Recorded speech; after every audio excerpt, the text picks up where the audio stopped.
Very true. She certainly has. Anita, I want to get back to the angry old man on the porch yelling in his own home. But first, this whole thing about the Al Smith dinner, it's been a 40-year tradition for both presidential candidates to speak at it. And it's just sort of mind-blowing to me that she is incapable of operating in a simple atmosphere like that. Yeah, I think it's a real shame that she's not going, because one of the things that came out of the debate was that people said they still didn't feel like they had a sense of who she was.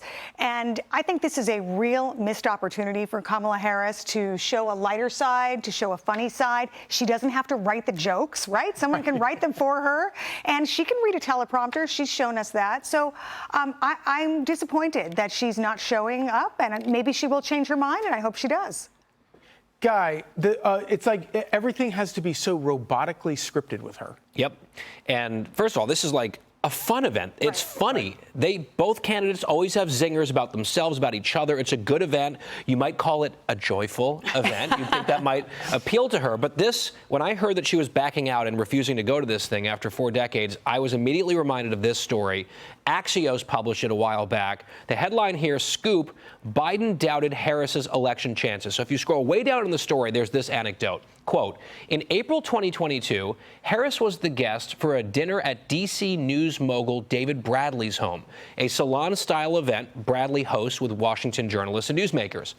Harris's anxiety about the dinner was such that her staff held a mock dinner beforehand, with staffers playing participants, according to people familiar with the event.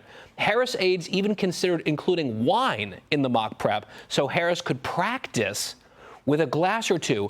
Charlie, that was for just like a little salon dinner at someone's house, and she was so in her head about it, they had to play act a fake dinner first. So I'm not necessarily surprised on a big stage at a famous dinner, she's passing. How is she going to host a state dinner at the White House? Yeah, exactly. That's a fair question. Come on. And can you imagine how they'll have to do a mock one first. the preparation was for the debate? But obviously, we still actually have an actual sitting president, Joe Biden, who, Lisa, is his only purpose in standing up there was to introduce the Prime Minister of India and seemed to forget who it was at his house.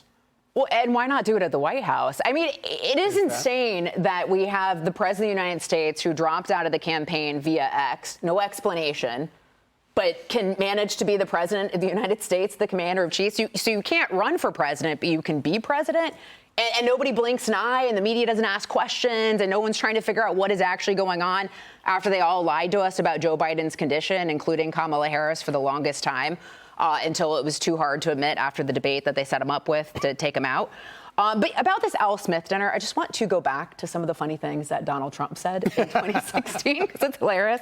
He was talking about, he was saying it was great to be here with all these wonderful people. Some call it a small, intimate dinner with some friends, or as Hillary calls it, her largest crowd of the season. And then he talked about how when Hillary accidentally bumped into me, she very civilly said, pardon me. So it's an opportunity, as the spokesperson for the dinner said, to put political differences aside, to have unity. She did recently call for unity at Penzies, a spice shop that hates Republicans. So you think that she, which is, ironic in itself. But, it would be a great place for the candidate who proclaims to care about joy. But and it's worth noting that when Donald Trump dropped that pardon me line on Hillary Clinton, she literally horse laughed.